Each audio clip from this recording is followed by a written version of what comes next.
What actually was the point of Zoro versus Lucci? If you take this fight out of the Egghead arc, nothing about the story changes. The only impact it had on the plot was that it took Zoro and Jinbei more time before they got to help the rest of the crew fight the Elders. The fight was given gorgeous animation in the anime, but the actual canon fight in the manga was barely even an action scene, totaling exactly 5 pages, yet spanning 20 whole chapters, which is surprisingly even more than the original pre-time skip fight between Luffy and Lucci. It is not as if Lucci was some big obstacle the Straw Hats had to defeat before leaving Egghead. Once the second day of the Egghead arc happened, this entire fight could have been skipped with Lucci being placed in a sea prison bubble just like Kaku, and virtually nothing else about the arc would have had to be changed. But I think there actually was a much bigger point to Zoro versus Lucci that fans have not yet realized. This was a very deliberate choice from the story, where no matter what, Lucci of all characters had to be the first enemy Zoro defeated in the final saga,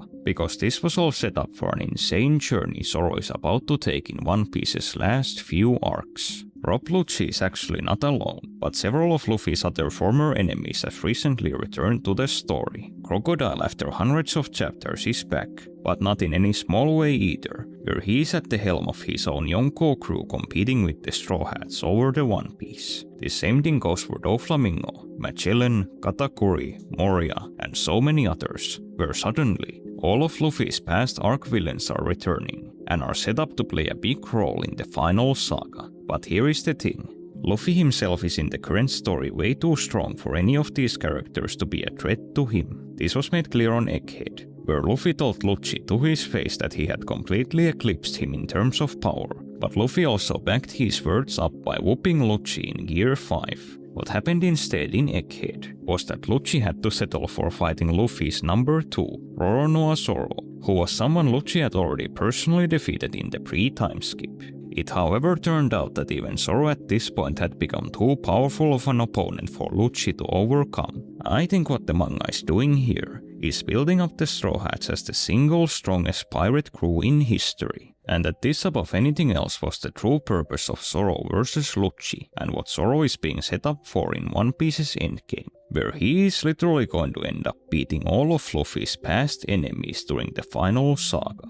Just like Lucci, these characters were never actually just Luffy's enemies to begin with, but Zoro himself actually has genuine beef with almost all of One Piece's past arc villains, has already fought almost all of them, and has declared that these are foes he personally wants to surpass. To go over it in more detail, back in Water 7, it was both Luffy and Zoro who charged into Iceberg's mansion and discovered that Lucci was their true enemy. At this point, Zoro did not even manage to cut through Lucci's armor, and Lucci simply threw him out of the building. Zoro did not live this defeat down, however, holding a grudge over Lucci for what he did. But Zoro also recognized what a huge threat Lucci was, and that only Luffy at this point could defeat him. This exact same thing happened with Doflamingo in Dressrosa, where Zoro at the end of the arc lets Luffy deal with finishing off Doffy, while Zoro is actually the character who comes up with the idea to stop the bird cage. Zoro refused to accept that the bird cage was something that couldn't be overcome, seeing it simply as the power of one man. In Alabasta, Zoro thought that Crocodile's sea stone cage was only stopping them because he wasn't a strong enough swordsman to cut through it. But like with Lucci, Zoro also recognized how much of a threat Crocodile personally was, and got genuinely scared that even Luffy might not be able to beat him. In Skypiea, Zoro faced off against Enel even after seeing his Devil Fruit powers, and even genuinely tried to defeat him by using Viper's Sea Stone, but after getting defeated, Zoro once again realized that Luffy was the only person on the island able to defeat Enel.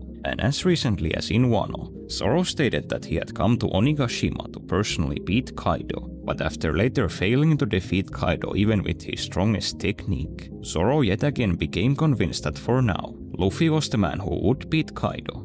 What happens repeatedly in the story is that Zoro doesn't just let Luffy have the arc villain, but Zoro sees them as opponents he himself wants to surpass, and only lets Luffy take over once he is convinced that he is too weak to beat them. This dynamic goes all the way back to East Blue, where Zoro fought Arlong even before Luffy, but what is very noteworthy here are Arlong's words about Zoro. At first, Arlong really didn't think much of Zoro, seeing him as a weakling who could never be a threat to him, but this all changed once Arlong saw Zoro's wounds. Upon seeing the condition Zoro had been fighting him in, Arlong became genuinely frightened, thinking that he had to kill Zoro right here and now, because if he didn't, Zoro would in the future come back and defeat him. Arlong's reaction here isn't however just a random thought, but it is the genuine truth.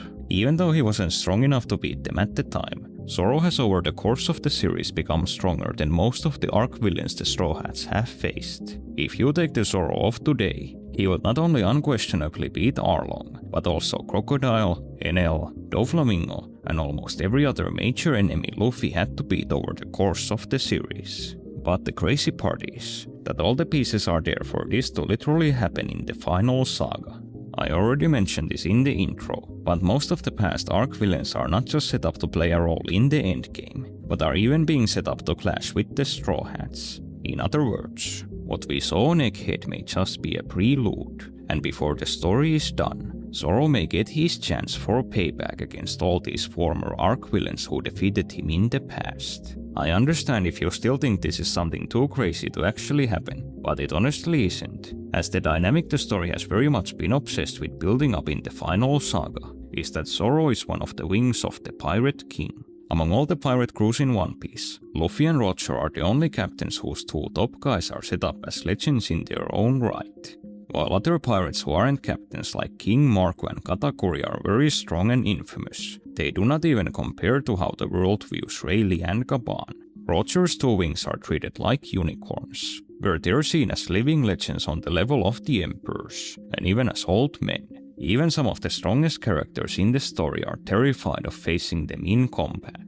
Not only have Zoro and Sanji been referred to with the exact same Wings of the Pirate King title as Rayleigh and Gaban, but the manga has even dedicated cover art for this very dynamic, clearly setting up Roger's wings as an example for Zoro and Sanji to emulate. In practice, this should mean that even though he is just Luffy's follower, Zoro by the end of the story could end up being one of the most infamous pirates in history, surpassing the legend of even the Emperors of the Sea, and being compared to the likes of Gold D. Roger. This is no crazy talk either, as there is a genuine prophecy in the story passed down from the Void Century, that Luffy and his generation are destined to change the world. Meaning that the Straw Hats aren't just set up to be the next Roger pirates, but they are set up to surpass them in every sense of the word. I think a really neat way the story could sell this idea of how special the Straw Hats are would be to keep doing what we already saw on Egghead, by simply continuing with Zoro cutting through all of Luffy's past enemies. Not only setting up the Straw Hat Pirates' exceptionality, but also just proving how far they've come on their journey.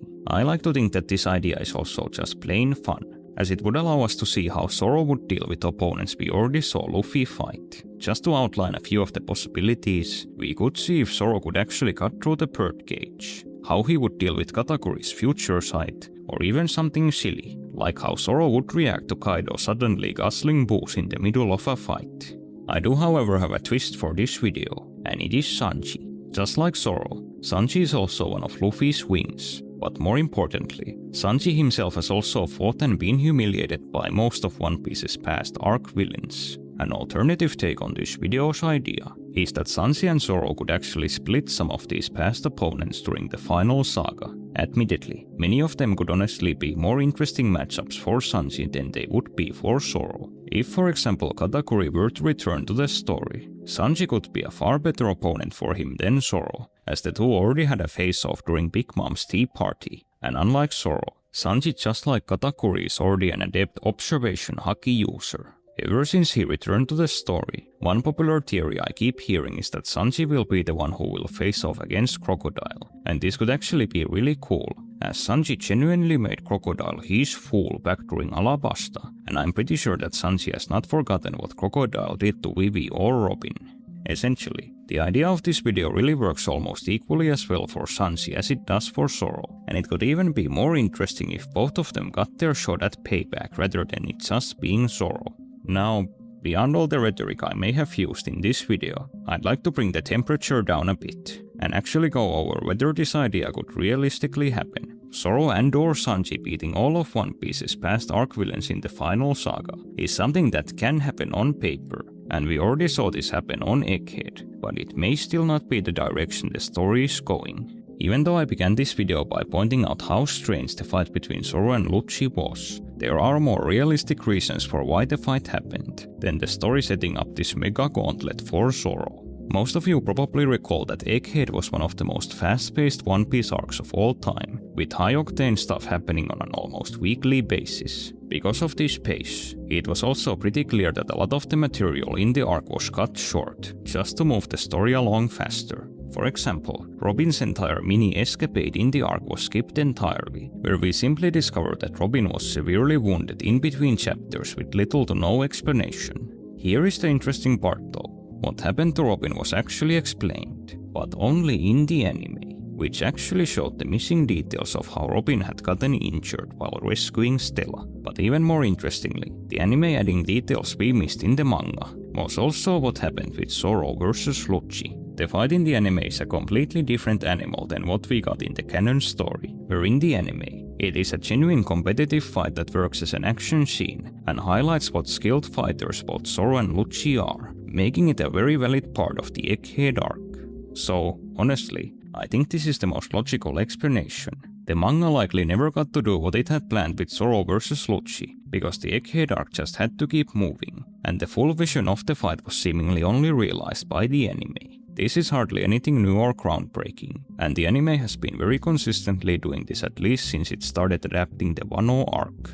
So, while this may have been the true explanation behind Zoro versus Lucci, and this video's theory may very likely not happen, I still do wish it did though. Some of Zoro's coolest moments in One Piece have surprisingly been against Luffy's opponents, and it would be a real shame if this Lucci fight remained the only case where Zoro got to avenge his loss against a past villain. And if the story really wants to live up to the idea of the Straw Hats becoming the strongest crew in history, I sure can't think of a better way than having Zoro do something insane, like beating Kaido in a one-on-one fight.